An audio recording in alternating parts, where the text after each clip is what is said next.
Hello everybody, the football is back, the fans are back, and all is well in the world. My name's Chris, I'm your host. I'm Fran. And I am Dan. Love it. Hello everyone, and welcome to episode number 49 of the podcast. We did that in one take. How professional are we? New intro, love it. We're back. First episode where there's been games to talk about. The Premier League is back underway. Yeah, finally. How good has it been to see fans back in the stadium? It's a beautiful moment, but I can confirm that I've already muted our chat with you two, because bloody hell. Why? You do my nut in all these comments about the bloody football match. How dare you? Him, he's already on Ole out, Ole in. Oh, honestly, I wish I could clip the conversations that we've had where before the game you were saying Ollie out and by the end it was Ollie in an hour and a half later. But yeah, it is beautiful to have fans back. It is. I mean, some of the moments we've seen, the best one is the Brentford manager. Did you see this clip? Yeah, You've seen it. Have you seen it? No, maybe not. So they effectively have done a lap of honour after the game, which is a little bit OTT. I know that it's their first game in the top flight for a very long time, etc., etc. But I feel like it's a bit over the top to do a lap of the pitch. But fair play to them. Enjoy the moment. It's a massive thing for the club. A bit more salt in the winds for Arsenal. Exactly, yeah. which I'm all for. So Thomas Frank was walking down the line and there was a young lad with, it looked like Down syndrome. Sorry, I did see that. Yeah, and Thomas Frank comes over to him and then a few of the players come over to him and it was just the most magical, beautiful football moment, and that's what it's all about. So, right, before we talk about Brentford against Arsenal, because there's lots to talk about in that game in particular and all the others, we're going to start with this.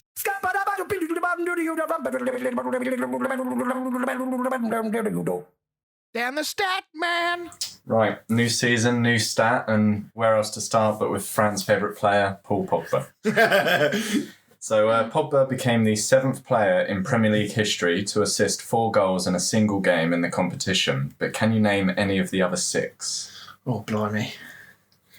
Can we just say, actually, that if Pogba keeps this up, he will get 154 assists this year? And another little stat for you, Pogba has assisted more goals against Leeds in that game than he got in the entire competition last season. Wow. He only got 3 assists last season. I don't know if that's an indictment of how well he played or how badly he played last year. You should. Exactly. Right, quick Fantasy League update. Obviously, we got underway. I probably won't do this every week, but I'm doing it this week just because... Where's Joe Roberts? Joe Roberts is he's 9th. 9th? Yeah, poor from him, really, Dismal. Isn't it? But, I mean... Friends of mine on Facebook will know that I made a massive foobar. I forgot to put Fernandes in, so I was anticipating a horrific weekend of points. You weren't certain on your team, to be honest, were you? You couldn't remember half of them. No, I wasn't. I was like, yes, I've got Jota in my team. He scored. Oh no, I don't have him. But of all the teams to bail me out, it was West Ham that bailed me out this weekend because the 3 players I had in all scored.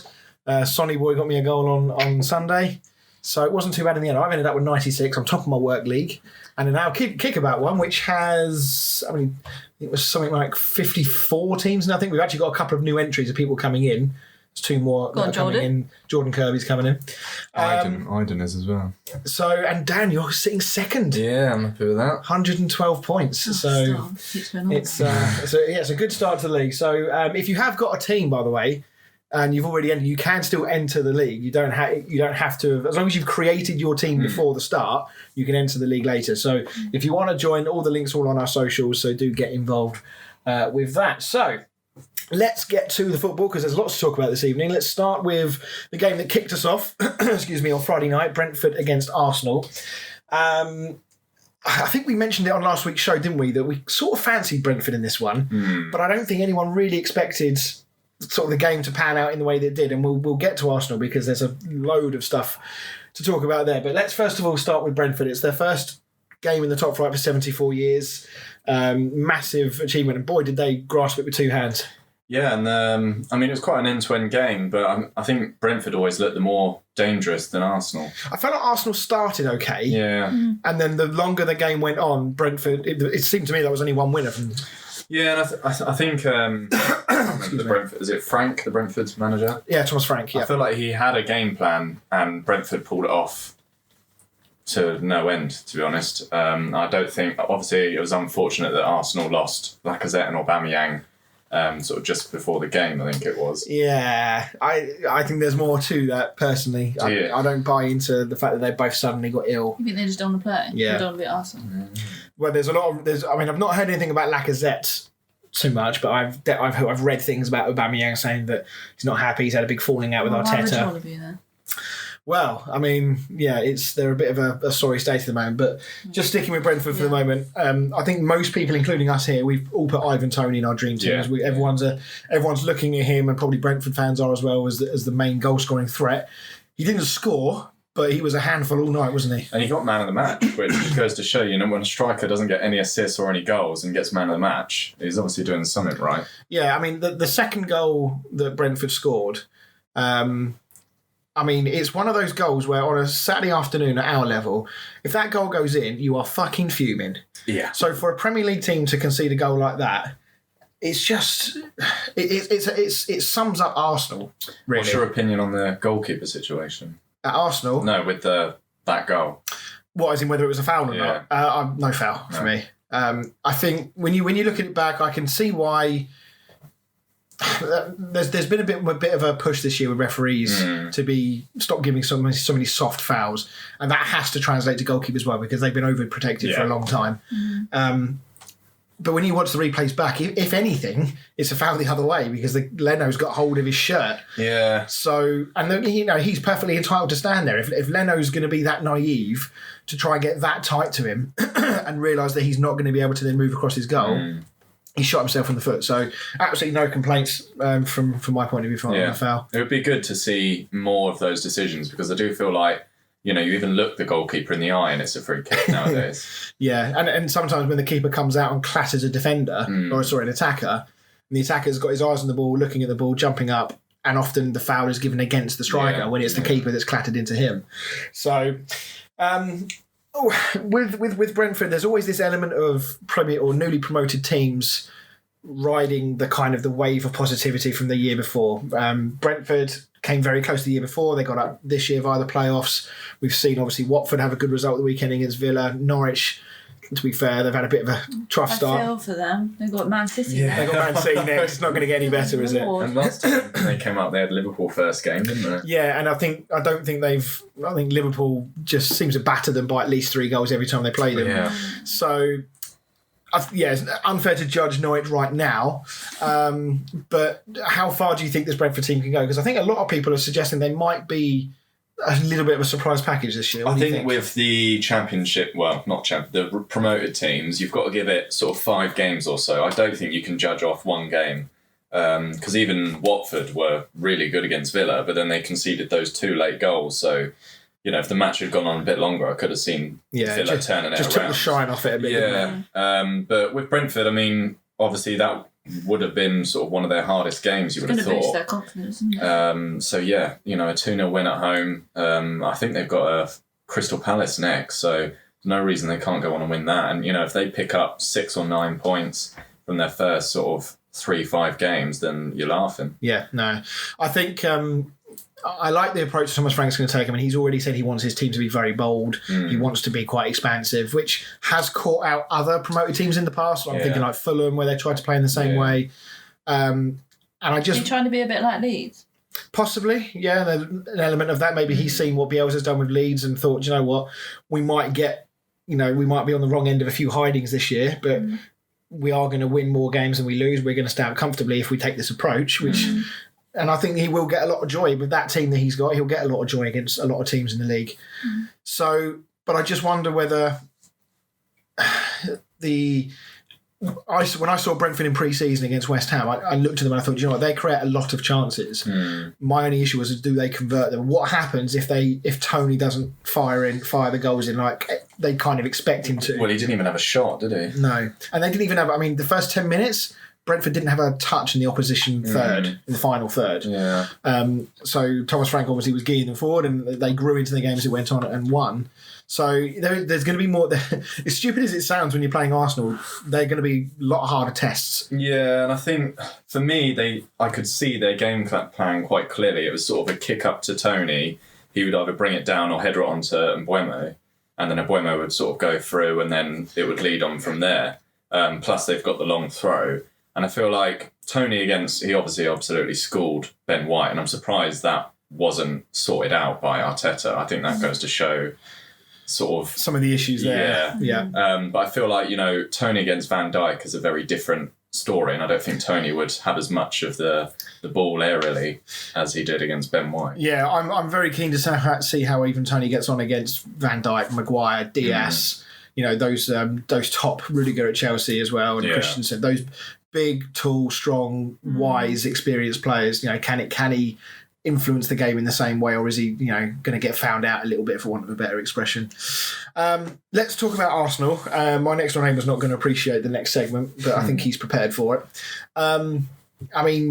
Bullied was a word that was used a lot. I looked at them, I thought, I feel like they're sort of rudderless. They don't seem to have a plan at the moment. They've not come into the new season ready to go or wanting to win. But not seemingly. The desire was just not there. I was listening to a couple of stuff on TalkSport this morning, and people are just slating them. Pathetic, embarrassing. Well, I think the only two. Sorry, go on. I was just going to say, it's like there's not really been a gap. Yeah. They've just kind of picked up exactly where they left off. They haven't had any the international break and summer holidays and everything hasn't really done anything. And I imagine if you're an Arsenal fan, all the optimism about this season that every fan has when they're fucked. Yeah, it's gone already.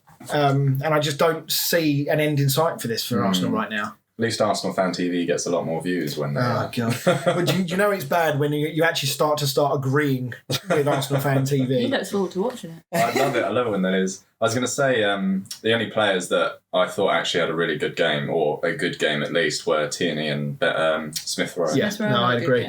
Saka obviously came on late, it was nice to see him get a big old round of applause. I know it happened at Spurs actually the week before in a friendly. Yeah. So long may that continue. And if Ben White struggled against Ivan Toney, he's got Lukaku next. Jesus Christ, yeah. It's easy to read a lot into this, but we touched on it a moment ago about Aubameyang and Lacazette. I have seen things about Aubameyang wanting to leave. Apparently he's had a falling out with Arteta. Why would he want to stay? Well, I wonder whether Arsenal are in danger of having another Ozil situation here. And I think I read this online somewhere about this, and it just got me thinking, actually, yes. So I did a bit of digging to look at the contract situation. Mm-hmm. So Aubameyang is 32 years old.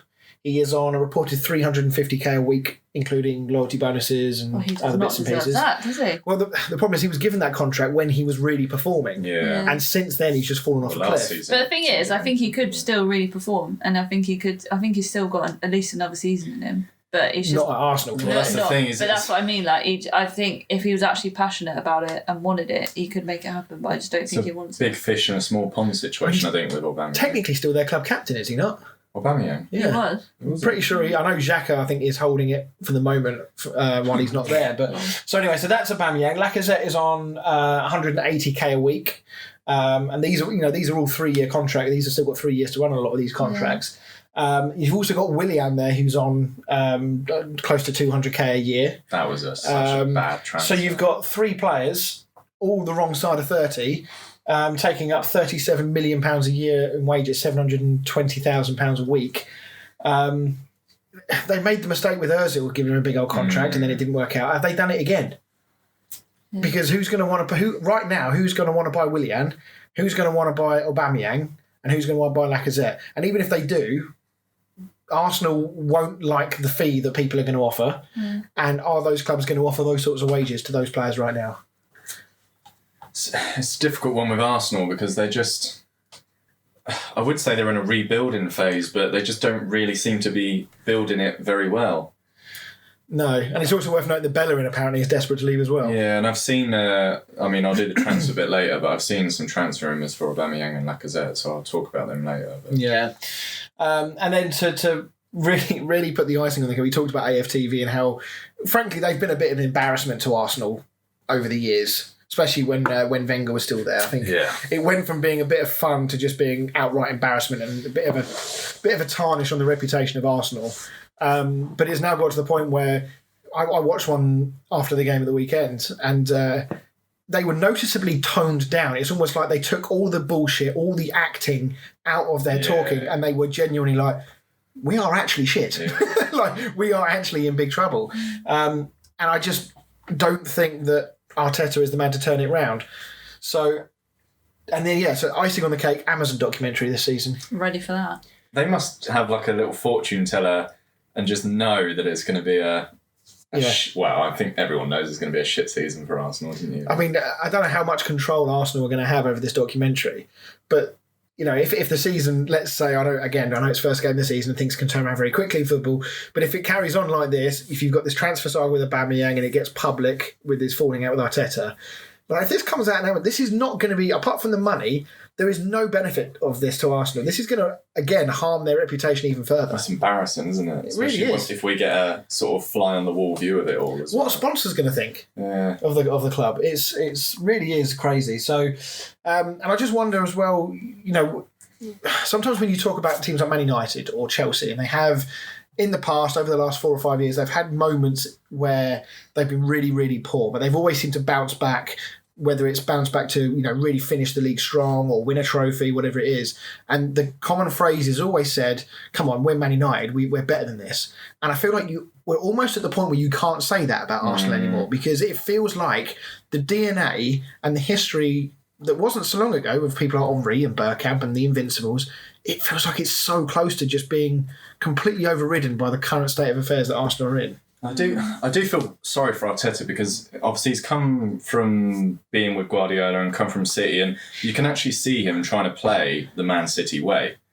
They try and play out from the back and they just don't have the players to do it. And Brentford were straight on that, because as soon as Arsenal had the ball at the back, they were pressuring them. And at one point, I can't remember who it was that got caught on the ball. I think it was Xhaka. Yeah.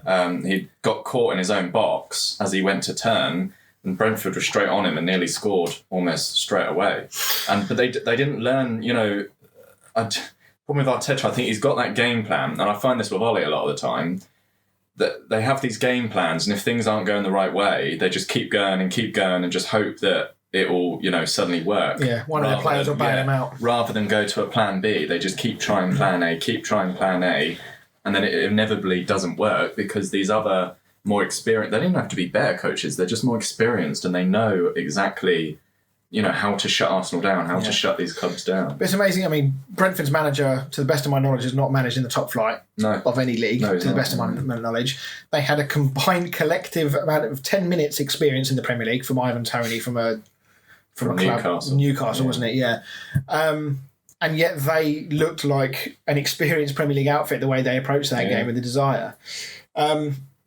So for Arsenal to get anywhere near recovering from this situation, they need drastic investment, because at the moment there seems to be a real over-reliance, and they're pinning all their hopes on these young players, which I think is really unfair to basically say to people like Smith Rowe, who's only not long been in the side, same for Bukayo Saka, Martinelli, Ben White, who's just come in, and now I feel like there's a ton of pressure on him now after a bad first game. Again, with the price tag, I feel sorry for Ben White, because it's not his fault that he's been sold for 50 million. No. It was the same with Maguire. Like, it's not his fault he was bought for 80 million. So I do feel sorry for players with these price tags they're given, because they, like him going to Arsenal, everyone started talking about Varane for the same price, and now he's being compared with Varane. Mm-hmm. He was at Brighton. Varane's been at Real Madrid and won countless many trophies in Champions Leagues.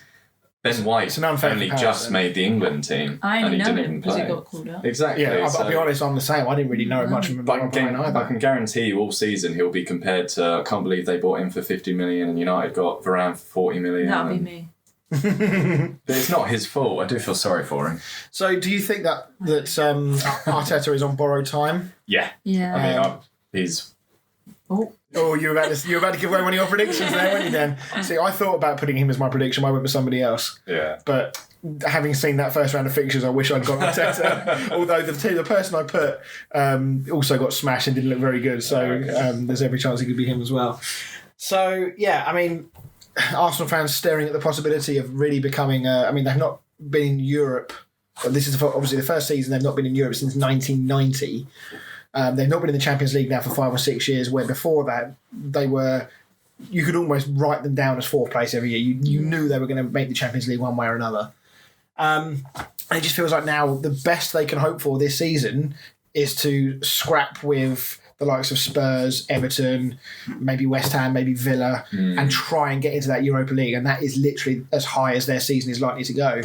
And if they don't get it again this year, I mean, they are staring mid-table mediocrity right in the face until they sort things out. Yeah, I mean, the fact that they had to resort to putting that Balogun as their sort of striker. Who the hell is he? I'd never even heard of him. I mean, apparently they only added him onto FPL about 5 minutes before the game. It's a bit harsh. Yeah. But yeah, I mean, it's a dire situation. I feel for the Arsenal fans because when you've had as much success as they've had over the last 20 years, to see what their club has become, it must be heartbreaking. Because you know what people's like. People adore their football clubs. They live and breathe their football, and it's may not have been there to a point in not too recent times, but they've recovered. Luckily, with our club, as soon as we finished outside of Europe or we finished Europa League, all of a sudden we'd do heavily investing or we'd get a new manager and then we'd be straight back up into the Champions League. Yeah. You've always had that base, haven't you? Yeah, there's always been like a minimum expectation. As soon as that happens, we spend or we make a drastic decision. Where with Arsenal, they don't quite have the spending power that a club like United or, Liverpool don't even spend that much actually, but a club like United have.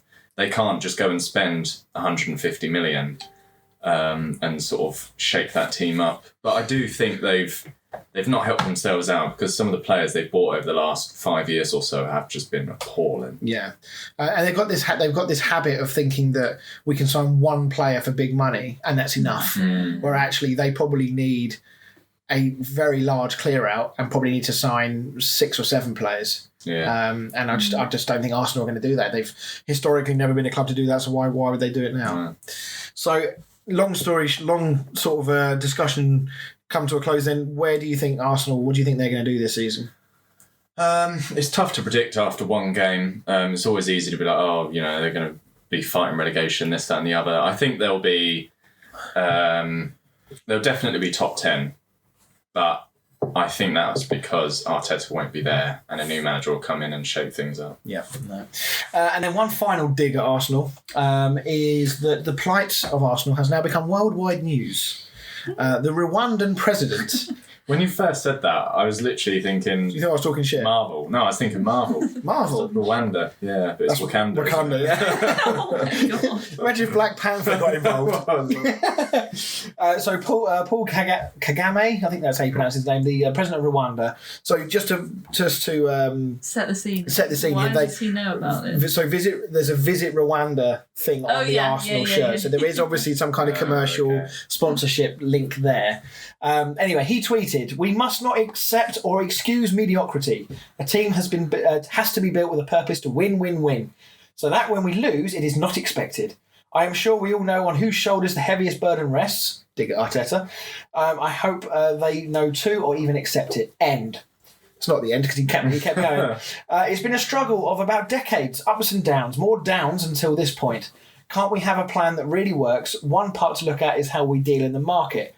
Players we buy to execute the plan. The touch and go mentality does not bring change."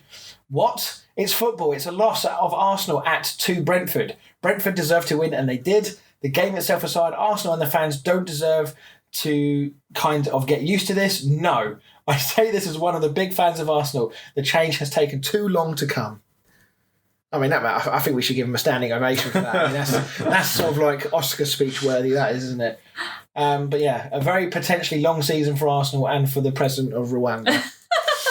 Right, let's move on. Let's talk Man United against Leeds, arguably the best game of the weekends. As we mentioned earlier, you weren't a fan of the lineup, were you, Dan? I'd literally said if I see McTominay and Fred in the same team again, I'm going to kill myself. I'm pretty sure you sent a screenshot and circled it, and you were like, "Here we go." Yeah, you literally did. First game of the season. And you already put Ollie out. And then you saw Dan James in the lineup as well. Yeah, God.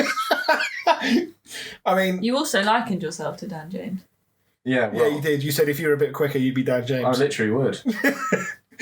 So, I mean, I don't think it's unfair to say that side wouldn't have excited too many Man United fans.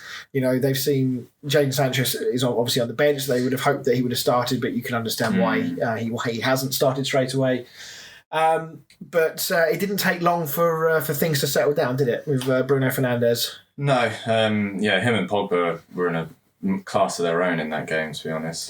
Especially, I mean, first half it was a bit more cagey. Second half, Leeds just didn't come out of the changing rooms.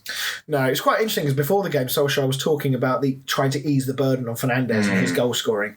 It's like no one's clearly told Fernandes.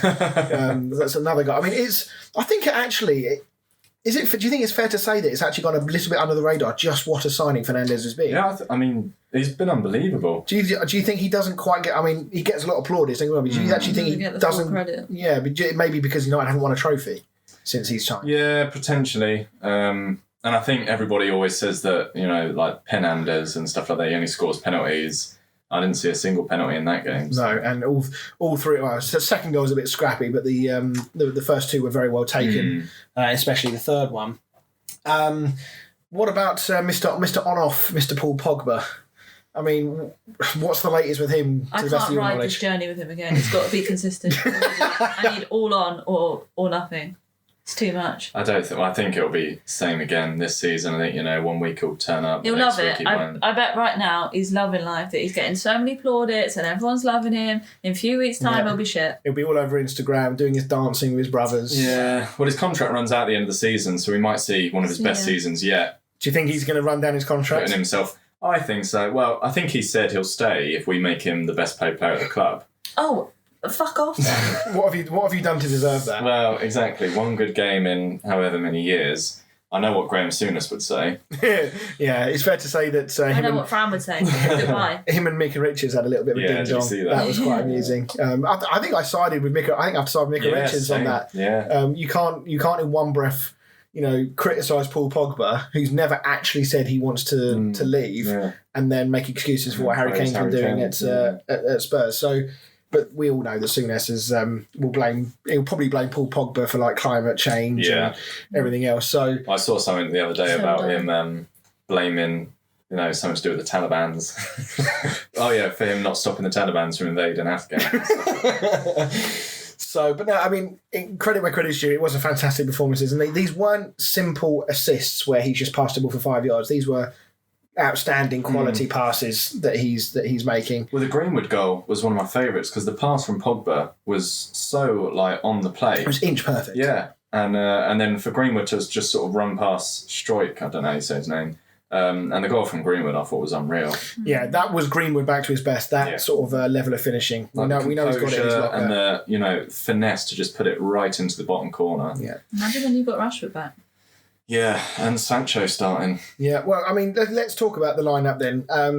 So Lingard on the bench didn't get on. Sancho got the last 15 minutes or so. No Van der Beek again. No Van der Beek again. I saw the funniest meme thing the other day. It was Big Bang Theory where Sheldon says that's my spot. Yeah. It was like Sancho sitting in his spot and then Van der Beek saying that's my spot. And then he does the whole thing where he talks about the TV being in the right place and the wind and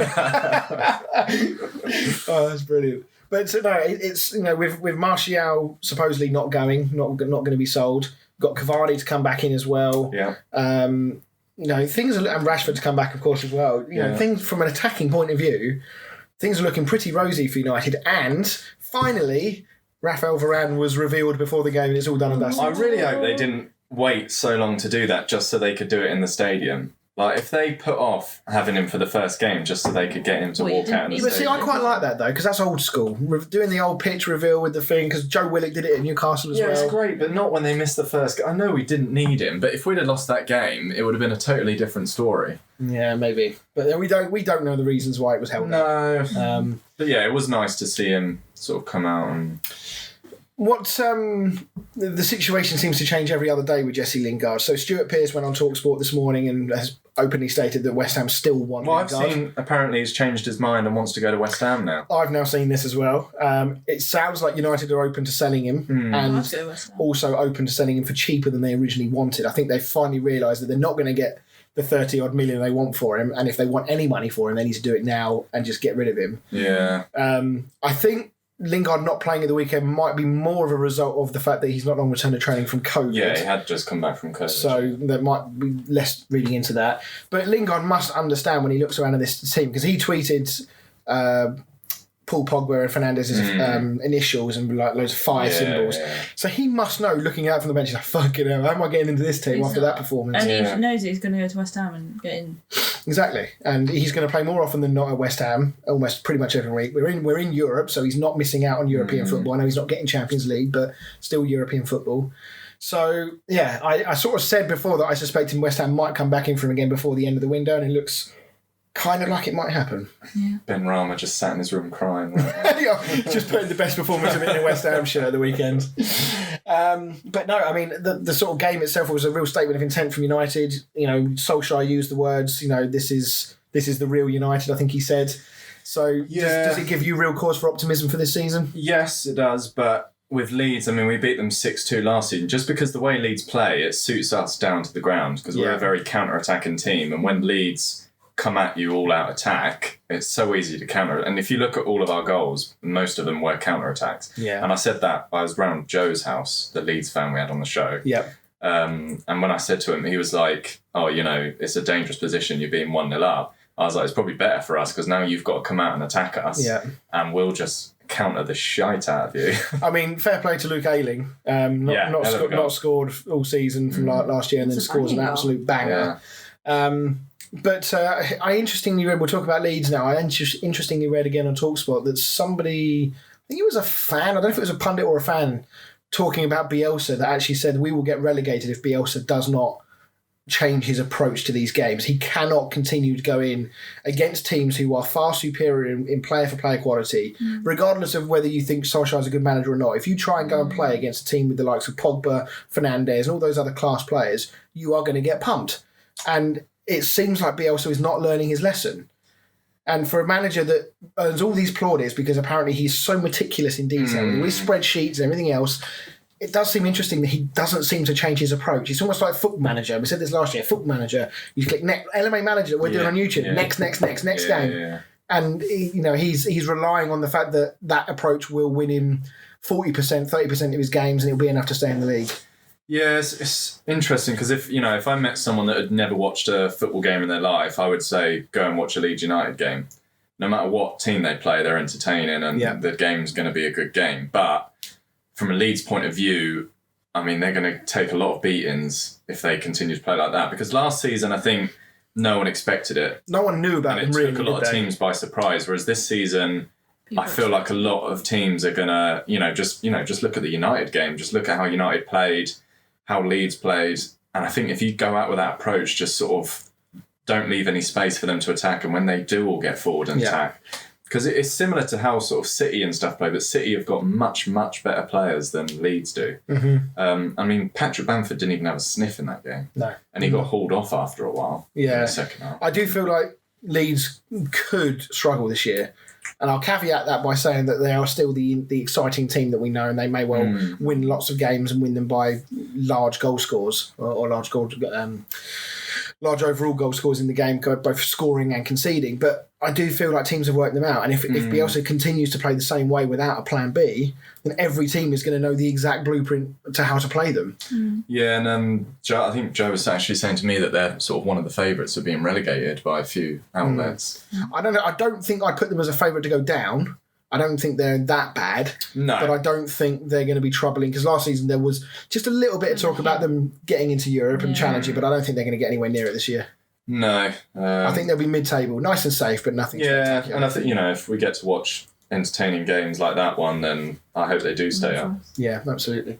And in terms of signings, again, I messaged Joe earlier, actually, and I sort of said, Leeds have had a quiet summer. They've made Jack Harrison permanent. They've brought in Junior Firpo from Barcelona. Yeah, he came on and conceded 3 goals. Yeah, he didn't have the best of debuts. I said to Joe, do you need what do you think you need? And he said, we need midfielders. He said, like, central midfield. They didn't have Calvin Phillips at the weekend, of course, which is a big miss. But he said we need another box-to-box midfielder. Stuart Dallas and Klitsch, I think he said, just not up to it in centre midfield. We could probably do another attacking midfielder because they're playing Rodrigo there, who is a striker, not an attacking midfielder. Not a very good one either. No, and I think that Rodrigo obviously plays up front, but he's not getting in front of Bamford unless Bamford goes on a barren run. So, there's work to be done for Leeds. It'll be interesting to see whether they dabble in the transfer market before the... When is the transfer market? End of August, so I don't know what we're on now, 16th. Yeah. We are indeed the 16th, yes. Right, last game to talk about before the break. Let's talk Norwich Liverpool briefly. Not a huge amount to talk about in this game, to be honest, because it was a fairly run-of-the-mill performance. Nobody expected Norwich to get anything out of this game, and so it happened. But performances from Liverpool, people coming back from injury. Van Dijk, his first game in over 300 days. Back, isn't it? So positives for Liverpool. They've not been busy in the transfer market still. They don't necessarily need to be. I think they could do. I think they need another central midfielder, and I think that'll probably be okay. Yeah. I think I'm surprised they've not replaced Wijnaldum. They may be trying to, but we've just not heard about it. Yeah. I heard that Harvey Elliott's going to have a much bigger role this season. So I don't know if Klopp's maybe just going to save the funds and sort of try and integrate, a few more youth players. Because they've got Oxlade now, who has pretty much been out. He's not played 90 minutes in over 3 years. I know. I could not believe that stat when I heard But that. he just keeps getting injured. Yeah. That's absolutely incredible. But no, I think we touched on this last week about the players coming back, and it's the old adage of saying that it's like a new signing when players come back from long-term injuries. But there is something to be said for that, because it does freshen things up, because they've been away for so long. It's not like they've only been out for 2 months. They've been out for an entire almost calendar year. Yeah. So when they come back in, and when they're as big a player as Van Dijk is to that team, it is going to feel like, oh yes, it's so good that he's back. Yeah. And it is going to just freshen things up a little bit. And new signing Konate didn't play. They went with Matip and Van Dijk, and they look pretty solid. Granted, it was only Norwich. But yeah, I think things look okay for Liverpool. I think I don't think, bar another ridiculous injury crisis like last year, I think we're gonna see Liverpool up the sharp end of the table. I genuinely think this season could go down to really late, and all 4 teams be involved. I hope so. I think so. It'd be good. It'd be nice to see, a 2 or 3 or even 4 horse race this year, rather than I one couldn't team. really call it between United, City, Liverpool, Chelsea. I think it'll be City, Chelsea that really go for it. And I think it'll be Liverpool, United fighting for 3rd and 4th. Yeah, I think I'd probably agree with that. I think I can see United and Liverpool being there or thereabouts for most of the season. Then maybe just towards the end, you might see like a 6 to 9 point gap. So pretty close, but not quite there. What about Norwich? Well, it's just unfortunate starting with Liverpool and then City. Isn't it? I mean, they are effectively the definition of a yo-yo club, aren't they, really? Huge question marks for me surrounding Timo Pukki. He started like a house on fire last time he was in the Premier League, and then didn't score for basically the rest of the season after the first 5 or 6 games or whatever it was. They've sold Emi Buendia to Aston Villa, who was a huge supplier and creator of chances for Timo Pukki. So if Pukki doesn't fire, a huge amount of pressure is going to sit on Cantwell. Yeah. And I'm not sure you can get away with that in the Premier League like you can in the Championship. I think there's just certain... I mean, I could be wrong about Pukki, but I think there's just certain strikers that are amazing in the Championship but aren't quite Premier League, like Dwight Gale, Mitrovic is one of those players. Dave Nugent. Yeah. There's just some players that are on fire in the Championship, but as soon as you get to the Premier League, they just can't quite step up. Yeah. Which is, I mean... Is it because lack of chances created, or do you think, for example, if Pukki was to go to a better team, do you think he'd get goals somewhere else? Because if you don't score the number of goals he does in the Championship and lose that killer instinct just by going to the Premier League, so there must be something else that's not right about his game. Yeah. So I don't know, but yeah, I think Norwich are, dare I say it, they're going to be fighting for their lives this season. If I'm honest, I don't see them surviving. I think that they have to be everyone's favourite to go down, just because recent history. Defensively, I think they have improved. Everything I'm reading online tells me that they have improved defensively, but that's not going to matter if they can't score goals. No, I would tip them to go down. The start they've got just isn't great, and that doesn't. It's not great for morale. When you lose your first 2 games and you're already sort of 6 points behind other clubs, etc. And we said it about Brentford. If you can win your first couple of games, it really gives you that boost for the rest of the season. So if you've lost all that momentum from the previous season because you've had to play Liverpool and City first 2 games, and of course City are going to be gunning for Norwich. Yeah. They just lost the first game against Spurs. There's a lot of question marks surrounding their team right now and the fact they've got no striker. So they're going to want to prove a point against Norwich. So there is every chance Norwich could be on the wrong end of hiding. And interestingly, there wasn't a single draw in any of these games. No, there was not. Right, okay, we are going to head to a break. When we come back, we'll do transfers, viewer comments, more football, and the return of our quiz. See you in a minute.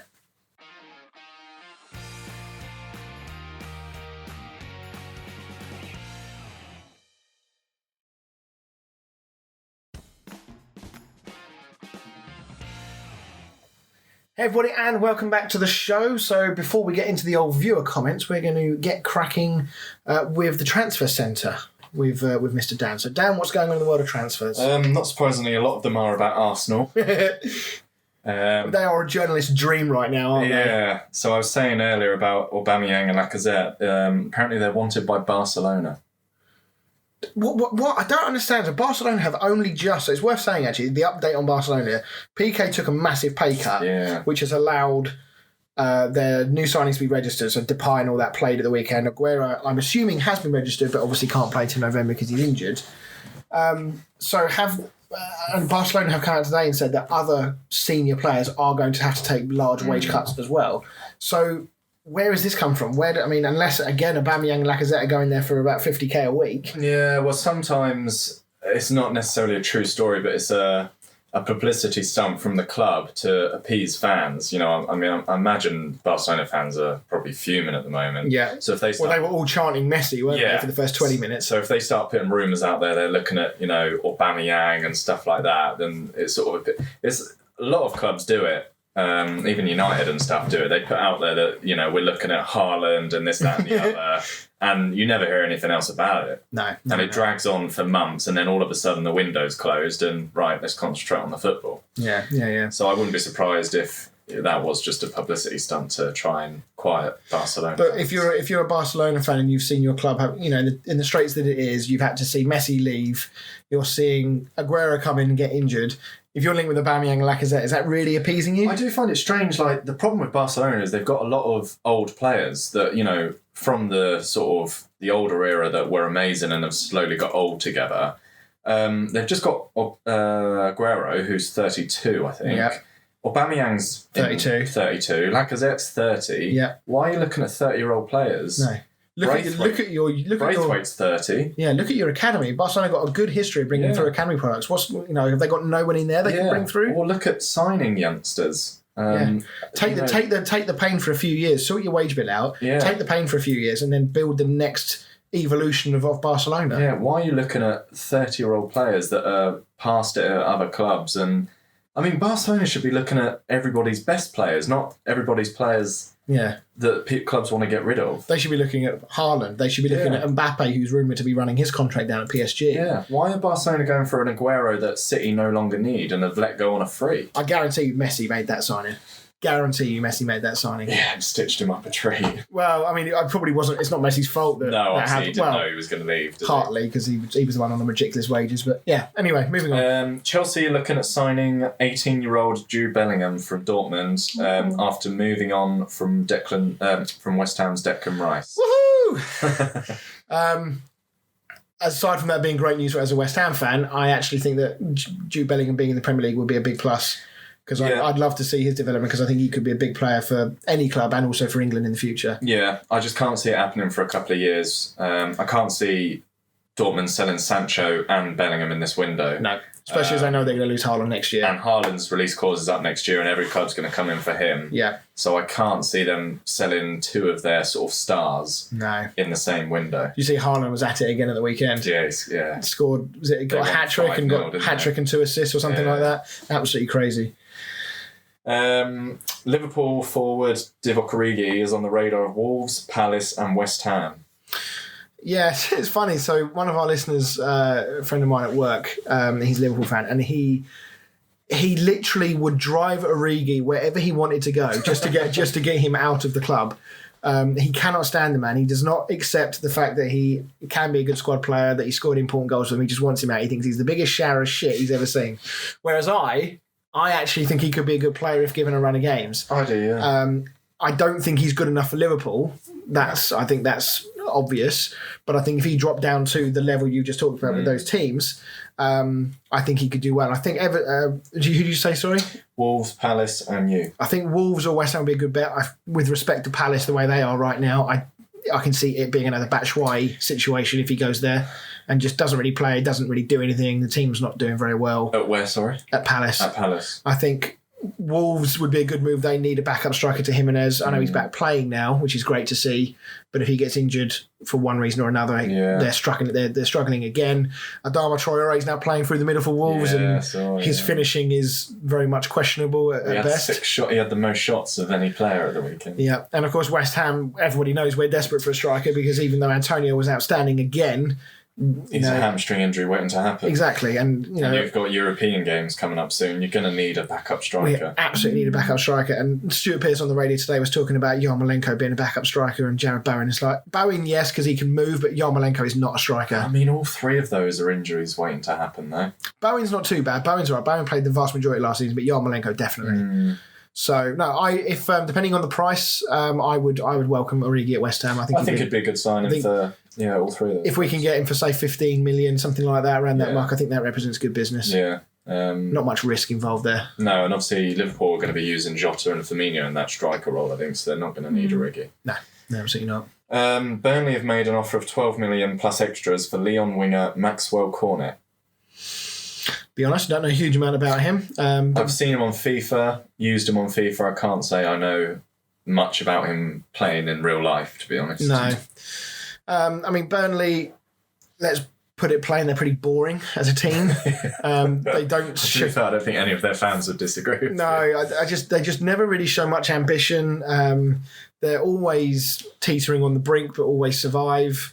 And it's almost like they can't push themselves forward for this sort of risk against risk and loss. That's not the word, but you know what I'm getting at. They don't want to go too much in case they end up getting relegated. And so depending on who this player is and what type of player he is, if he's an exciting winger, I think Burnley fans will be jumping for joy at the prospect of a pacey winger going at them. Because I try and think the last pacey winger they had, I mean, they had Aaron Lennon at the back end of his career who liked to attack people but was well past his prime.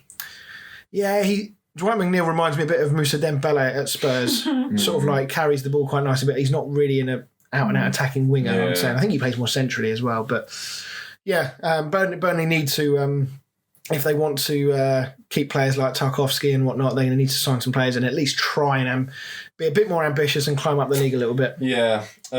Spain centre-back Pau Torres has rejected a move to Tottenham as Spurs cannot offer Champions League football, whereas Villarreal can. They can't offer bloody anything. Well, I mean... Fair enough. It speaks for itself, really. I was going to say, that's a sort of an example of the pool of the Champions League. So, I mean, I can't imagine Villarreal are going to be in the Champions League for that long. So it's all very well saying that, but chances are at best they're going to get to the first round of knockouts and then probably, depending on the draw, going to be out. So, yeah. But, people want to play in Europe. People want to play again there, and they beat us in the Europa League final. This is true. This is very true. So, yeah, fair play to him. A couple more. Arsenal are in talks with Real Madrid over signing Martin Odegaard on a permanent transfer. Which I feel sorry for Smith Rowe, because I imagine that will push him out of the team. But he had a good game. No, I'm not sure it will. I mean, I think Arsenal have placed they're looking to play him as their number 10, which is where Smith Rowe. It's interesting, having just given Smith Rowe a contract and the number 10 shirt. Yeah, I'd like to think that if they were to sign Odegaard, they could find a place for both of them in the team. Yeah. Because Smith Rowe seems to be quite a versatile player, so I think you could find a role for him in the team. But I mean, I can't imagine. The Arsenal fans will love Smith Rowe. There's no way about that. So if they bring in Odegaard and push out Smith Rowe to the bench, I should imagine that's going to just... Arsenal fans are just going to be, at worst, rolling their eyes. Yeah. This one's not so much a transfer story, but something I thought was quite interesting. Harry Kane has been included in Tottenham's 25-man Europa Conference League playoff tie at Pacos Ferreira. But Tanguy Ndombele and Serge Aurier aren't included in there. Who's the first one, did you say? Harry Kane has been included. No, the other two, Serge Aurier and Ndombele. Really? That's interesting. Are they injured at the moment? Nope. This was a breaking news thing. That's really... I mean, Ndombele was one of the better players for Spurs last year. Yeah. So unless Spurs get the opportunity to re-register players for like the knockout, I don't even know how that competition works, but the knockout phases of that competition, that seems really odd. to not include two quite senior players.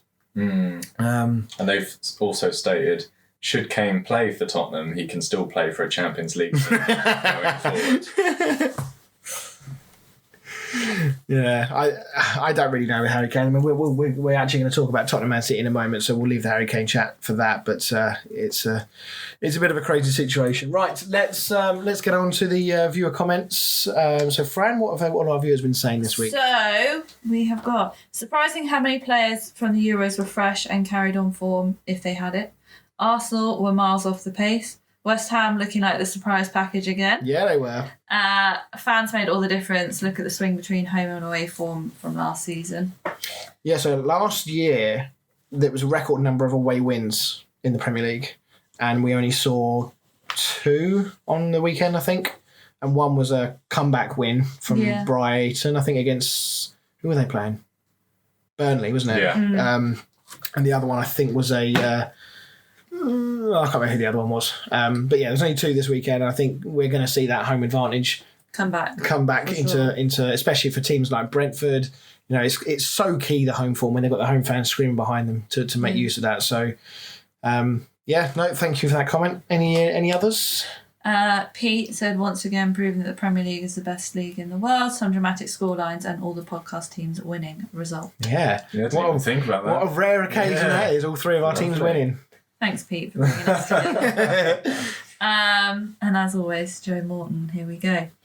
Chelsea looked great without Kante or Lukaku, although Palace were terrible and they will 100% be relegated along with Arsenal and Norwich. Liverpool looked very good and United were probably the standout performance of the weekend. This is very balanced for Joe. Yeah, Joe. He's in a good mood. Yeah. Brentford deserve a mention. They were brilliant on Friday night. And the surprise look on Fran's face when Son scored yesterday was a picture. Also thought the rest this weekend and VAR was the best I've seen it in the Prem. And it flowed a lot better. And it was so good to be back in the ground after 18 months. Because he is obviously season ticket holder for Chelsea. I think it's worth talking about VAR and the referees quickly, because there was a very noticeable difference in the way that which games were refereed at the weekend. So we know that the lines being drawn for offside are thicker now. We're still trying to get this interview, by the way, with this guy that works at VAR. But I'll try and sort it as soon as I can. Yeah, but unable to tie him down. Off the grid. He knows we're coming for him. But there has also been a noticeable directive that's come down to the referees to say, basically, let the game flow more. Stop with these silly, nonchalant fouls. People. It's a contact sport. People are going to get pushed. People are going to fall over. That doesn't always mean it's a foul. And outside of, again, we'll talk about it later, but outside of the penalty that West Ham got, which was never a penalty in a million years. I was going to ask you about that. There's no way. I'm happy we were given it because it swung the game, but it was never a penalty. Outside of that decision, I think refereeing and VAR was very good this weekend. And importantly, VAR was quick as well, which was quite... And did you notice they're no longer showing you the VAR decisions? Yes, which I think is a good thing. Yeah. I also heard that from as early as maybe next season, they are going to try rugby/American football style referee mics. So big decisions... they will explain the decision. I literally cannot wait to hear Mike Dean celebrating Tottenham. I can't wait for Mike Dean to say, it's a foul, fuck off, get on with it. Did you hear about him in the Tranmere game the other day? No. So he went, obviously he supports Tranmere, he went to watch them, and I think both the referees, like the referee and the fourth official, both managed to get themselves injured. So he went out to his car, just happened to have his referee. Oh, of course he does, yeah. Just keeps it for a rainy day. And he refereed the rest of the game. I love that. He's like that sort of guy. I can just imagine that somebody says, Mike Dean, can you referee the game? And he just does the Superman. He just pulls it open and he's got the referee kit on underneath. Spider-Man goes into a phone box and comes back out. Oh dear. Right, let's talk Tottenham Man City. Billed as the game of the weekend, actually turned out to be the joint lowest scoring game of the weekend. It felt like a bit of a chess match, really. Sort of both teams not really fully going for it. Tottenham very happy to play on the counter. City quite toothless in attack again. But Sonny boy, fresh off a new contract. Was that a little, when he celebrated his goal, he was very quick to do the old touching on the badge. Do you think there's a subtle dig at Harry Kane there? Or a subtle hint, maybe not a dig? No, because they get on really well. So let's not start that. Let's not start that rumour mill. They got on really Maybe you can just put up his shirt and say, "Please stay, Harry." What did you think of this game? What was your overriding thoughts watching these two teams? I was bored out of my mind in the first half. A lot of people were a bit like, "This is shit." I think, for the first. I honestly, so I know Joe made that comment earlier, just to set the scene.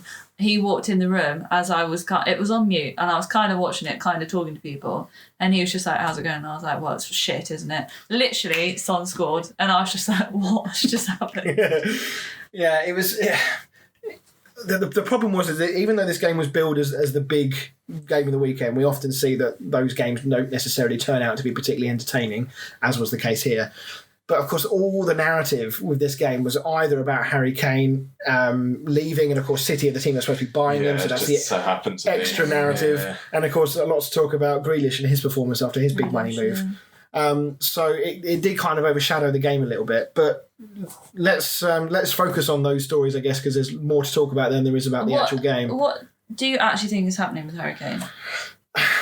I've had various conversations with Tottenham fans about this, and I'm getting lots of different theories and reasons why. For me, the biggest thing is that nobody came out from Tottenham to say that everything's fine. He's just coming back. What he said. Yeah, that he's just coming back late. Harry Kane didn't address it for almost a week. And you look at the match day squads at the weekend, every single player that was involved in that England final were either in the squad if they were fit or they started, except for Harry Kane. So for me, I don't get it. And he would have been keeping fit. Professional footballers have to maintain a level of fitness even when they're on holiday. They're not going on a jolly up and putting on a stone because they're eating kebabs and drinking beer all holiday. They come back, they're expected to maintain a level of fitness. And even when he was isolating, he would have been doing his own fitness regimes. They would have been giving him things to do. He may not have been training with the team, but he would have been keeping his fitness up.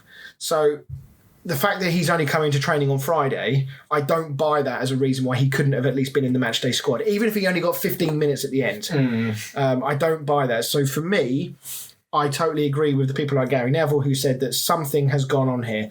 There's been a falling out. There's still a lot of bridges that need to be repaired. And Harry Kane, frankly, is going to have to swallow a very big, chunk of pride if City don't come up with the funds that Daniel Levy wants. Yeah, I mean, we've seen him in previous years play through injury or come back early from injury because he just wants to be out there, he wants to play. So it strikes me as unusual that he'd choose to stay on holiday longer and miss the first game of the season, unless, I think he missed training on purpose. I think it just seems so out of character for him, though. And yeah, I think he thought that City would come in with a bid. And then seemed to be around the time that they signed Grealish that he then came out and said, I'm really hurt that people think I missed training. Because he's gone, oh shit, they may not have the money for me now. Not once have the club come out and said, it was planned the whole time. We knew he wasn't going to be available for the first game, this, that and the other. They've stayed completely silent, which I think is wrong. Defend your players. Either come out and say he fucked up, let the fans know. The fans are just sat there in limbo with with the best striker in the world at their club. They don't know whether he's coming or going, whether he wants to be there. The club have stayed completely quiet about it. And the fans, if it turns out that Harry Kane was told he could stay on holiday, this, that and the other. Fine. Let the fans know that, and then they probably won't be so pissed off at him. Nobody knows, that's the problem. But, all the rumours that week were coming out that all the sources close to the club were saying that Tottenham were very much considering disciplinary action. Now, that was coming from so many different places, there's no way in my mind that can't be true. And I read that they even came out and said they were disappointed. Yes. So the fact that Harry Kane come out and say, do you know what I mean? It's a bit like the Neymar thing where he just keeps going to his sister's birthday. That's brilliant. I'm injured. What week is it? Oh, yeah, okay, all right. He's like, well, I did tell the club that I wasn't going to be there. And then they were like, he might have told us, but we never agreed to it. Yeah, it's like, if I went into work one morning and said, I don't fancy working until Thursday this week. It's like, it's not gonna wash, is it? You are contracted to play for Spurs. Yeah. There's a Tottenham fan that I read online, I think he called into TalkSport, and he said that no Tottenham fan is really going to care that you're going to get our blessing to go and play for Man City. You are going for the money because, let's be honest, it's not a challenge to go to Man City and win trophies. You're going to win trophies. Most players who can go to Man City are going to win trophies. But Tottenham fans will give you their blessing. Tottenham aren't going to win any trophies anytime soon. But don't treat the fans like idiots. Don't treat them like mugs and try and make out like you love the club when you're quite clearly being disrespectful towards the club that's been supporting you for however many years and paying your wages. The fans that have idolised and adored you. I think you look at the way in which Grealish left Aston Villa and the way that Kane is seemingly trying to engineer I feel like move. it doesn't make me question his not his loyalty necessarily to the club, but it doesn't make me think that he doesn't like Tottenham or doesn't like the fans or anything like that. Do you think it's more just like him and Levy? I think that's more of an issue. Yeah. I think it's desperation. I think all this And talk also, can you blame him? I'd want to leave. all this talk from outside the club about him, he's never won a trophy, he's probably never going to win a trophy at Spurs. I don't think he'd probably ever really thought about it. And now he's 28. He's going to have one last, if he gets to 29, 30, our club's going to have a big bank on him because he's got a 3-year contract. So that would take him till he's 31.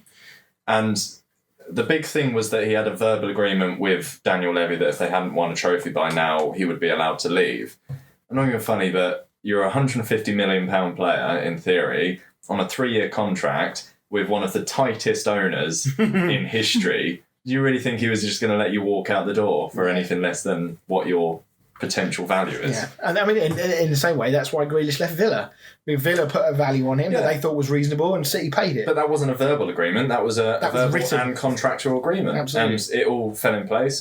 But then again, the Villa owner came out and said exactly what had happened, told the fans what had happened.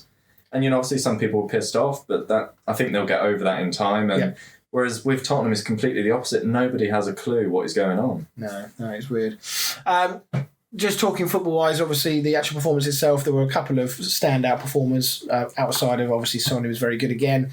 Tanganga at right-back was outstanding. Dele Alli back in the team now. Awful hair, but great. Awful, like Ruud Gullit hair. Is this a big season for Dele Alli? Because he can't hide behind, a little bit like Luke Shaw, he can't hide behind the bullying Mourinho tactics anymore. It's a big season for him now to prove that he is still that player. He's got a manager that hopefully will believe in him, as shown by throwing him into the starting lineup against City. Well, we had this conversation yesterday or the day before about Luke Shaw and John Stones, didn't we? And I was like, where the fuck did they come from? Because not last season, season before, they both weren't great. And then obviously this last season, they smashed out of the park. But there was the emphasis on the fact that the Euros were coming up. So you're going to have a better season. So I don't know if, obviously it's the World Cup. When is that? In It's Christmas. Next Christmas. Next Christmas. I mean, that's always going to be a big thing that will make him on as well, I would have thought. Yeah, and this is possibly last chance saloon for him at Tottenham. So he needs to take this. I felt like he did okay. I don't think he sort of blew anybody out the water. But I think it was a solid performance for him, something to build on for definite. So, and I think it's key for Spurs. For Ali playing well. The problem with playing under Mourinho, as soon as you're on his red list, you can't get off it. No. Never have I seen a manager hold a grudge like Jose Mourinho. Yeah, we saw it with Pogba, Luke Shaw, Dele Alli. Look at Luke Shaw now. Yeah, exactly. As soon as Mourinho moves on, Luke Shaw is one of the hottest left backs in world football. Yeah. So let's talk City briefly. They were quite wasteful in this game. Did we see yet another example of the reason why they're bidding for Kane, frankly, because they need that striker, they need that focal point. I do think, I've seen so many things like this is why they need a striker and then this is why they don't need a striker, blah, blah, blah. I think they do need that talisman down the middle. It doesn't even necessarily have to be Harry Kane, They've got such a good team. I don't see why they couldn't go for a slightly cheaper option up front. But, I think they need a striker, someone that is there to score the goals, because all these wingers, Mahrez, Bernardo Silva, this, that and the other, Sterling, to me, Grealish. they do score goals, but they're playmakers. They're not out-and-out goal scorers, and they're not middle-of-the-park players. No. And I'm just not a massive fan of the false nine position.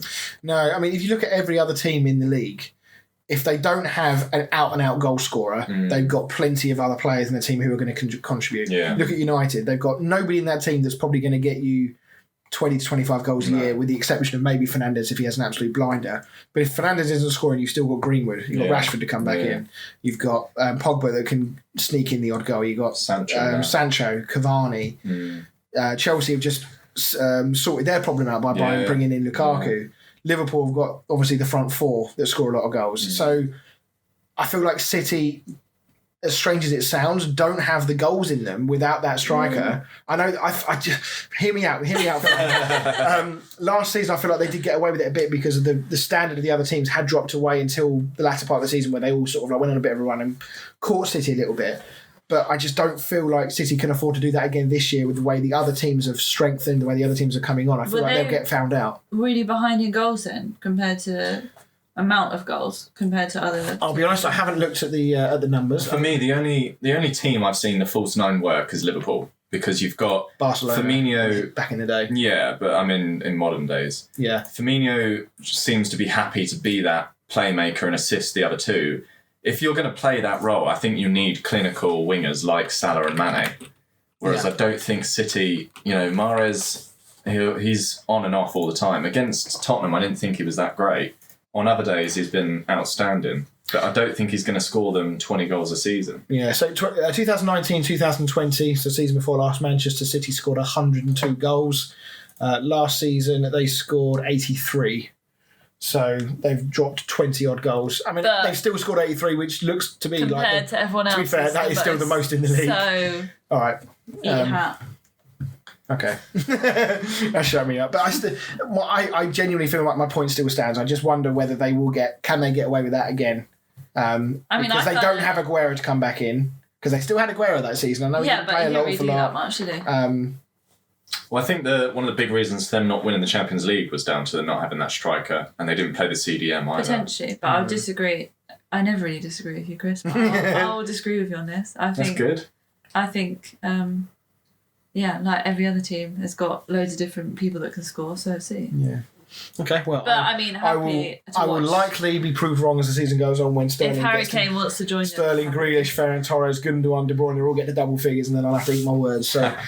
Right, okay, let's move on then. Let's talk Newcastle West Ham, another cracking game of the weekend. The third of the podcast. Risky to begin with, wasn't it for you? I'll be honest, it was a stressful game. Yeah, I thought you were like at home in the fetal position because you weren't replying to my text. Well, yeah. So Dan kept sending Chris messages, and I was like, Dan, he might not be watching it. Leave him alone. Well, it didn't stop him from messaging me in the other game, and you kept he was like, "Oh, that's a good goal." I was like, "Yeah, nothing's happened yet." Well, we need to make a pact now that if we're not watching the game, we tell each other. Well, we'll always be watching it on Sky Go. Oh, so right, we'll always be a bit never behind. get it live. So yeah, we were out shopping in the morning, and Annabelle was doing her best to make sure we weren't back on time. So literally, it got to about 1:20. I was like, I'm thinking in my head, right, it's going to take 5 minutes to walk back to the car park, 5 minutes to get out. It's about half hour home, but we need to stop for fuel as well. And then we're walking past, and she sees New Look with a big sale sign in the window, and I'm like, oh, for fuck's sake! So yeah, we were a good 20 minutes behind in the end.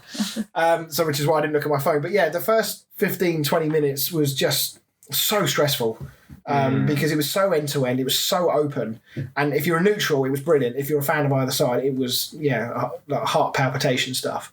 And there's no safer bet in football than Romelu Lukaku or Callum Wilson scoring against West Ham, so it really didn't surprise me that he scored first. But let's talk. I really liked the dancing by St. Maximin though. Oh man, I saw something on Twitter that somebody said that. He what was the saying? It was something like he twisted rice into a risotto or something like that. It was a great game. If we talk Newcastle first, the only thing I got with Newcastle is that I don't think I can remember a team outside of maybe Palace who have relied so much on one player in Alan St. Maximin. I'd say he was outstanding. I'd say both of them, Wilson and St. Maximin, because I think Wilson, end of last season, was actually third highest scorer in the second half of the season or something like that. When he came back from injury. I mean, they've signed Joe Willock now as well, which is a big plus point. But both Wilson and St. Maximin are both quite injury prone. Yeah, exactly. But I mean, West Ham just could not deal with St. Maximin. No. He is so quick and so sharp with his turning. I mean, Declan Rice is an outstanding defender, and he did his best to keep up with him, and he just got turned inside out. And that's no disrespect to Rice. That is just props to St. Maximin. And it was a poor piece of defending in the end to allow Wilson to get in front, but a good goal. But once West Ham just began to get a little grip on the game, we started to look a lot dangerous in attack. And then once we managed to just sort of, I don't know whether we silenced St. Maximin or we just stopped the supply to him, but one way or the other, he wasn't as effective. And once we stopped him, Newcastle just had nothing. They had absolutely nothing. And the reason I only said Maximin as the one player was because I feel like if Wilson doesn't have the service, like all good strikers really, if you don't get the service, you're not going to score goals. No. So I feel like St. Maximin is the one of the biggest providers in that team, or the biggest provider. Yeah. But Joe Willock coming in is massive for Newcastle. Where do you... Newcastle's such a funny club because you never quite know the situation at board level. You never really know where things are. From what I understand, talking to Shearer, that there's lots of lawsuits going on at the moment between Newcastle and the Premier League and stuff about why they blocked the sale. And it's just kind of all going nowhere. And it feels like Newcastle are just kind of in limbo at the moment. I do feel sorry for the fans, to be honest. I think I said this a lot last season as well. There can't be much worse than having an owner that just doesn't want to be there, doesn't want to spend any money, and has no real ambition whatsoever. No. I mean, in fairness, he's made a few signings. I mean, they've signed Wilson the other year. They've just spent 25 million on Willock. I know we're not talking mega money here. But you look at that squad, they need more than one player. Well, they've signed more people than West Ham have for money-wise. Well, yeah. So, but no, I But you finished in the Europa League position last season. Well, yeah, but that should mean we have more money. Yeah. But no, I feel like Newcastle will be okay. Even if they were to lose Sam Maximin and Wilson, as long as they don't lose them for long periods. Do you think? I think Newcastle will be okay. I think there'll be worse teams in the league than them. Look at the way Newcastle finished the season last year once those two players came back in. I think they'll be okay. I don't think they're going to set the world alight. I think, again, a bit like Leeds, they'll be mid-table, somewhere between 10th and 14th, somewhere around that mark. But unless those two players get injured for long periods, I don't think they're going to be looking over their shoulder too much. I think they'll be in a relegation battle, personally. You reckon? Was that Steve Bruce not a fan? No, it's not nothing to do with Bruce or anything like that. I think there would be if St. Maximin. I think St. Maximin's going to get injured. Wilson's going to get injured. It's a bit like Antonio. Like if I could go on Sky Bet and put a bet on Antonio to get injured at some point. I doubt they take bets on that. I think they'll both get injured at some point, mainly because they are so heavily relied on. That's the problem. Everything goes through them. And I think without those two, Newcastle are just...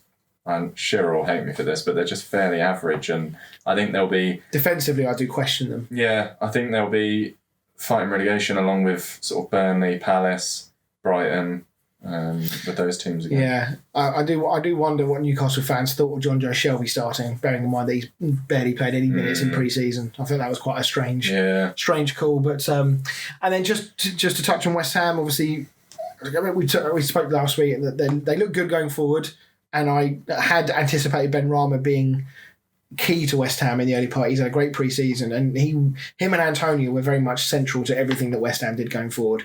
Do you think that Ben Rama is in line for a good season? What do you think will happen to him if Lingard comes along? I think he'll lose his spot. You think it'll be him that drops away? Yeah, I think David Moyes just has like a little admiration. Obviously, we saw how well Lingard did last time, but I think, unfortunately for Ben Rama, he would be straight out and Lingard straight in the team. Yeah, I'm not sure what he'll do because we've got obviously European football, so there's going to be plenty of football on offer for the other players, whoever it is that drops out. But I can see him dropping Bowen or Fornals more regularly. If Ben Rama plays like that, I was going to say, I think it'd be very I don't harsh, think Moyes can drop him. because he had a great pre-season from what I've heard, and to score and get an assist in your first game of the season against Newcastle away, I don't think you can ask for much more, really. No, absolutely not.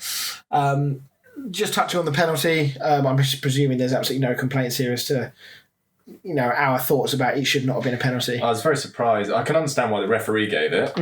I'm very surprised VAR didn't say either go and have a look at it or no, it's not a penalty. But yeah, why didn't they do either of those things, frankly? I mean, if the referee goes to the side and looks at the monitor, surely he overturns that. Yeah. And that was such a pivotal moment in that game. Yeah, I mean, was it 2-2 or 3-2? That was 3-2. 3-2. And it was a pretty average penalty from Antonio. It was pretty cool. It's annoying as well because he got -2 points for that. Oh, did he? And then Souček followed up. But it very much felt like the sort of momentum of the game really swung at that point. Newcastle were very much still in the game. They weren't as effective going forward at that point, but they were obviously very much still in it. Felt sorry for the goalkeeper as well on his debut to save the penalty, and then Souček followed it up. Yeah, it's a shame.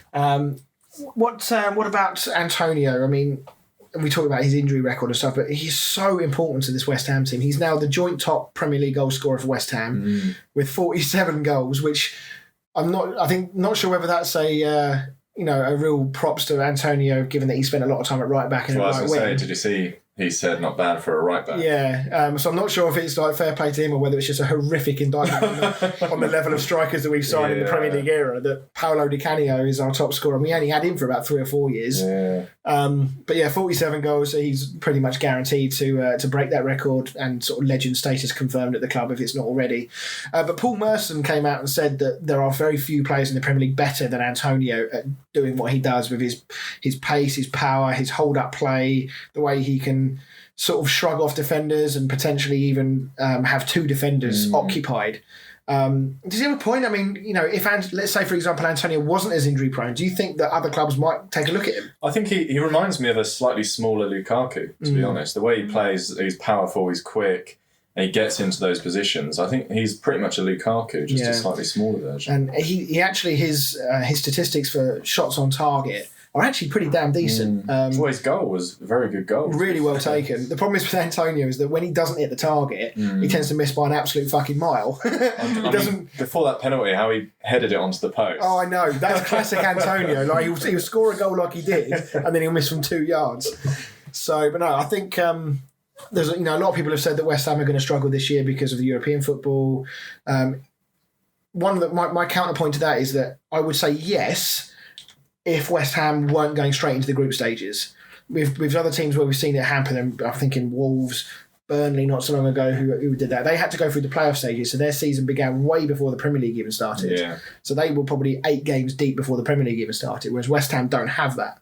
So I think if we end up not getting out of the group stages, for example, and we only play 6 games, I can't see that really hampering them particularly. If we get deep in the Europa League, then maybe, especially if we start picking up injuries as well. But I don't think you can use an extra 6 games in Europe on a Thursday night as an excuse, especially when you get just as long to recover as a team that plays on a Wednesday night in the Champions League and then plays Saturday. Yeah. So I don't really buy that. If we have a bad season, it won't be me standing here saying that Europa League is the reason. It might be contributing if we get injuries while on European duty. Exactly that. I think it's going to be more the injuries than the fatigue, isn't it? Really? Yeah. So what do you think? What do you think about West Ham's season? Do you think we're going to be a mid-table, or do you think we can make another push for Europe again? I'd like to see you make another push. Yeah, I'd like to see you make another push. I think it depends if you get Lingard. Yeah. And I think it potentially depends how far you go into the Europa League. If you do get to those latter stages and you start to get fatigued, and especially as we start to get towards Christmas and you get more Premier League games in the week and stuff like that. And obviously if you go on cup runs and stuff like that, it all adds up. I think if we sign Lingard and we get another striker in, whether it's Origi or somebody else, I think that will be enough from a depth point of view, because we've got a couple of youngsters that look half decent. Connor Coventry looks like Moyes is going to go with him rather than try and buy in another CDM to replace Mark Noble when he retires. So it looks, like we're going to try and bring in the next breed of youth players, which is good. So yeah, I think we can have a good season. It's just going to be it's going to ultimately depend on injuries, because we do have a number of injury-prone players and ageing players in our team as well. So, right, okay, I just want to very quickly touch on Chelsea Palace, because Joe Morton will absolutely murder me if we don't talk about Chelsea, because they were brilliant at the weekend.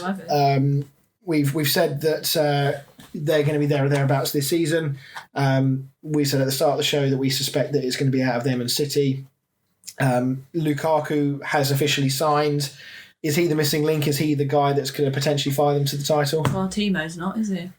No, he didn't. He had another very Timo weekend, didn't he? I think Lukaku signing will help Timo, because I think the goal scoring pressure was all on Timo, whereas now I think that pressure is going to be off. Mm-hmm. But yeah, he started the season how he finished it, didn't he, unfortunately? I mean, it's worth noting that when he had his amazing goal scoring season in Germany the other year, he was playing off a big number 9. Yeah, I was listening earlier to Sky, and they said that at Leipzig he played off of Poulsen, who is a tall sort of striker, and he says he plays better with another player up there. Yeah, so we might just see a different Werner when Lukaku comes along. So yeah, I think Chelsea look great. They've actually got a really deep squad. I mean, you look at the Chalobah, who made his debut for Chelsea in the Super. I didn't even realise it was his brother. I must admit, I looked at the name and I was like, debut? I was like, sure he's fucking played before. And then realised it was his brother. I thought he'd gone to like Watford as well. Yeah. And I was like, because then when I saw, I only realised when I saw other Chalobah's tweet saying like, so good for my brother to make his debut. And I was like, hang on, so who's this one? I was so confused. It really threw. He probably threw me for a good day. Yeah, because I was looking at. They've got the same hairstyle and stuff as well. Yeah, so have I been living in a dream world? Like, is this? Did I imagine that this Chalobah played for Chelsea before? But no, I mean, brilliant for him. I mean, he's crying on the pitch with his celebration. Yeah, wonderful moment. And Chelsea, depth-wise to their squad, you know, look at the players they've got. We talked last week about the depth of squad that City have. You know, you look at Chelsea's squad depth, it's there or thereabouts with City now. So, and in Tuchel, they've got a manager who last season very much had Guardiola's number. Yeah. So I really think Chelsea are going to be in line for a really, really good season this year. They'll win something for sure. Oh, definitely. I wouldn't mind betting that they go deep in pretty much every tournament they're in. I don't think you'll see too many surprise results against Chelsea this year. I think they're going to be really strong. Yeah. I think maybe whatever it's called now, Carling Cup or whatever they call it nowadays, I reckon that will be the only one that they maybe don't bother too much with. Yeah, I think so. I think defensively they look pretty sound. Christensen and Rudiger look like they're forming a pretty good partnership. Jorginho is playing really good football. As Joe mentioned in his tweets, they didn't have Kante or Lukaku at the weekend, so they got players to come back in. So yeah, looking really, really rosy for Chelsea. On the flip side of that, things not looking so good for Crystal Palace. They came up against Chelsea in a very good form, granted, but they really didn't show much, did they? I think they had one shot on target the entire game. They've got a couple of players, like that Eze still hasn't come back. He's out for a while, isn't he? He ruptured his Achilles, so he'll be out for a while. Yeah. And Vieira even said, I mean, his first response was, we need to make some more signings. Well, I mean, it's worth noting, I'm just going to, while we're talking, I'm just going to try and bring up the Crystal Palace transfers here, because I noticed off air the number of players that they released at the end of last season. I'm not suggesting for 1 minute that these players didn't deserve to go, because a lot of these are aging players. But let me just run through this list. Andros Townsend, Patrick Van Arnholt, Mohamedou Sakho, Wayne Hennessy, James McCarthy, Stephen Henderson, Gary Cahill, Scott Dan, Connor Wickham and Conor Gallagher. Although he was only on loan at Palace. But no, that's a lot of first-team players that they've now got. And Townsend's now gone to Everton. Townsend's gone to Everton, and they've brought in Joachim Andersen. Is a decent signing because he had a good Euros with Denmark.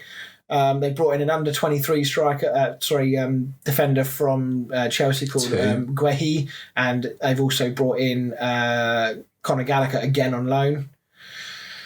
But yeah, it does seem like they are still struggling. Like, I don't know what it is, and I worry for Palace that they brought in Vieira as this sort of untried, untested manager at this level, that it's going to go similar to how Frank de Boer went at Palace. Yeah, we saw what happened last time. They tried to switch it up and play a more because apparently Vieira said that he's going to play attacking football. And the fact they only managed, I know it was Chelsea, and obviously Chelsea are fairly unbeatable at the moment, but the fact they managed one shot on target, if they're playing attacking football. Yeah, I mean, any team in the Premier League, if you're supposed to be playing attacking football, I don't care who you're playing, you should be able to register more than one shot on goal. So the proof will be in the pudding. You know, Chelsea are going to be not a side they're expected to get points against. No. But when they come up against teams, got Brentford next, so that's huge. Yeah, so we'll see a little bit more about their credentials and how Vieira has prepared them for this season. If we see nothing from them again, given that Vieira's had the vast majority of pre-season to get them ready, then they could be in trouble this season. At least they have got the nicest home kit in the Premier League. Well, it might be short-lived though. They might have the nicest home kit in the Championship next year if they carry on like this. Right, okay. To round off the show then, it's been a long one tonight. Let's get into the stat man.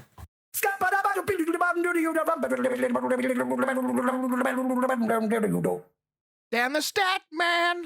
So Pogba became the 7th player in Premier League history to assist 4 goals in a single game in the competition. Can you name the other 6? De Bruyne. No. Oh, how recent are we talking? Fairly recent. You'll know every single one of these players. Okay. Let's go with... Oh, my goodness me. I'm trying to think. Fernandes? No. Are we talking that recent or a little bit? I'd say maybe sort of 2008 onwards. 2008 onwards, okay. Gerrard? Maybe one player a bit before that. No, not Lampard? Gerrard. No. I'm just literally reading off like... You in good state I have 2 more guesses and then I'll tell you. Let's go with Michael Carrick. No. Good shout there. Good shout. One very sort of recent. We've spoken about him quite a bit. What, tonight? Mm.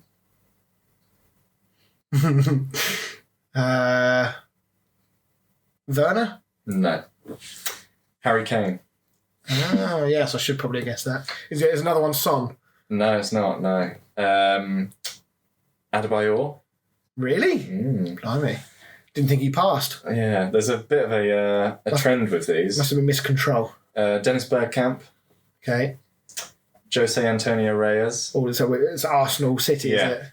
Santi Cazorla. Yeah, Arsenal. And Cesc Fabregas. Wow. Was that one from his time at Arsenal or from his time at Chelsea? I couldn't tell you. I didn't really go that much into it. But... Okay. Right. All right. Well, thank you for that. Well, so we should probably explain. We've decided to carry on with the quiz last year. The main reason being is that me and Dan didn't really have a proper competition on this because it was interspersed with playing against the guests who came on the show. So we will be doing a little competition between me and Dan, with the loser doing a forfeit. And if Dan loses, he's in for one after the forfeit he made me do last time. So yeah, and it's a welcome return for the old jingle.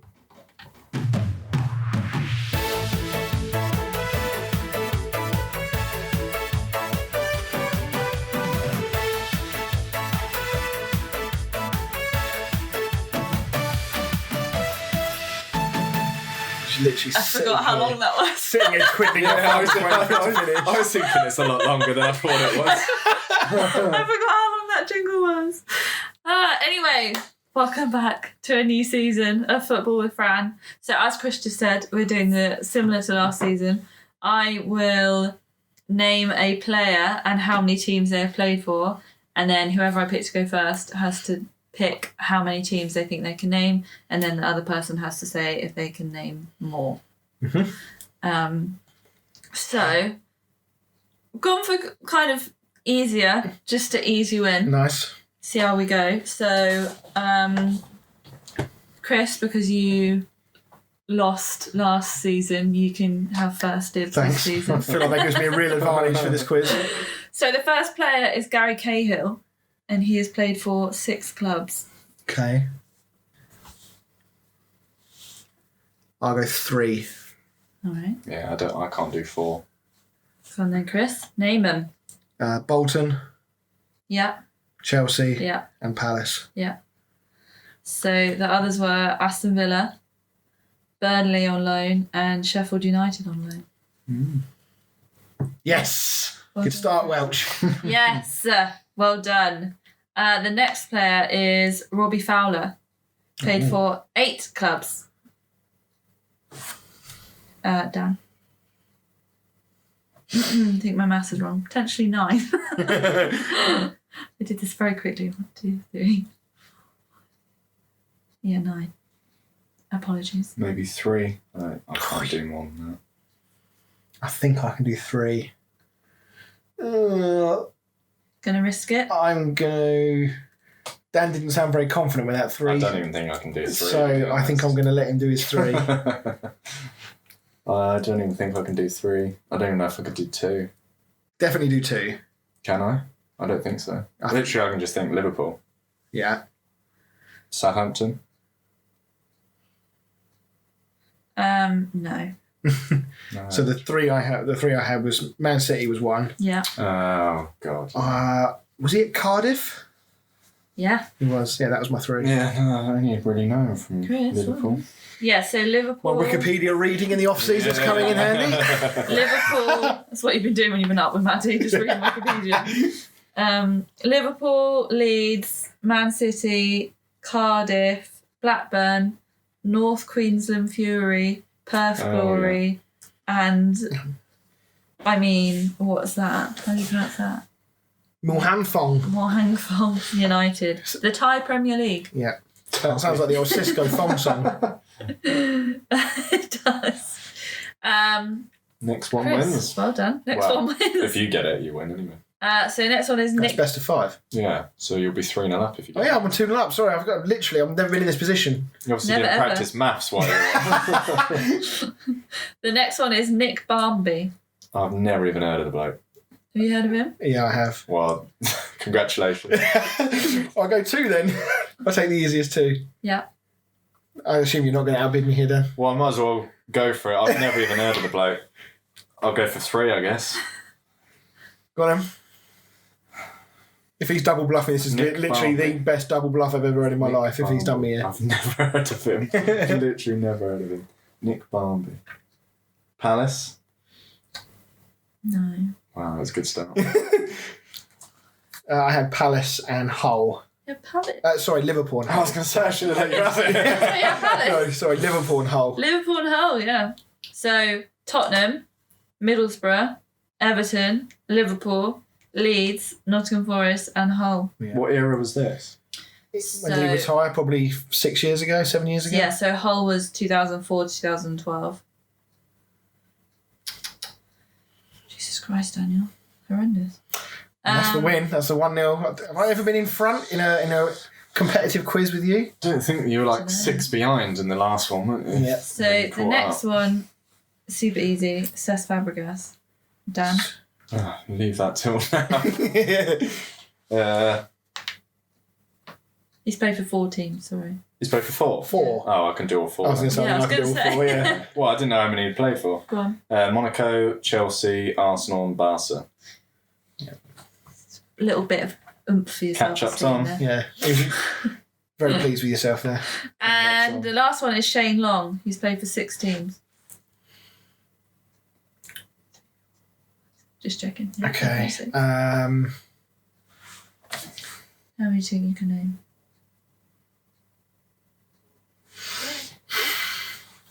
I'm going to go 3, Yeah. Really? I think. I'll let him do it. I don't think I know 4. So, Southampton, Yeah. West Brom, Yeah. and a little bit of a stab, but I'm going to say Reading. Yeah. Hull? Yeah. And then It's not a team game here then. the other one's just Cork City at the start, and then he's currently on loan at Bournemouth. God. Standard has been upped Yeah. this season. So a 4-1 victory to start off. That's 1-0. What are we doing? We're doing 1st to 10 again like we did for the first one. Oh, I ain't got to be able to find that many players. Well, Bloody hell. employ Pete if you give me some players. No, he gave me rubbish players. No offence, Pete, you're glorious. But he gave me rubbish players. You two both complained when he gave me players. Which ones did he give Weren't us? they like all championship players? Yeah, was it like players who've like spent most of their career in League Two? I mean, he did a great job of researching it for me, but yeah, I think you two whined a lot at the players that he gave me. Right, well, that brings us to the end of a longer episode of The Kickabout. So thank you very much, everyone, for listening. We will be back next week. Do keep in mind our YouTube channel. We've got LMA Manager content coming out on the weekly. We've also... I'm back as well. Yeah, he's on the comeback trail. We're also going to do... So we were going to record a Premier League table prediction video.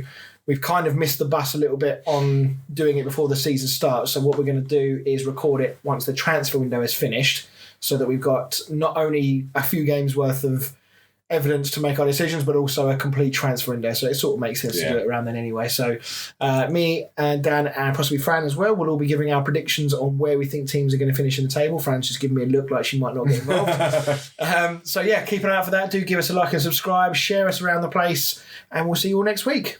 Bye. Bye.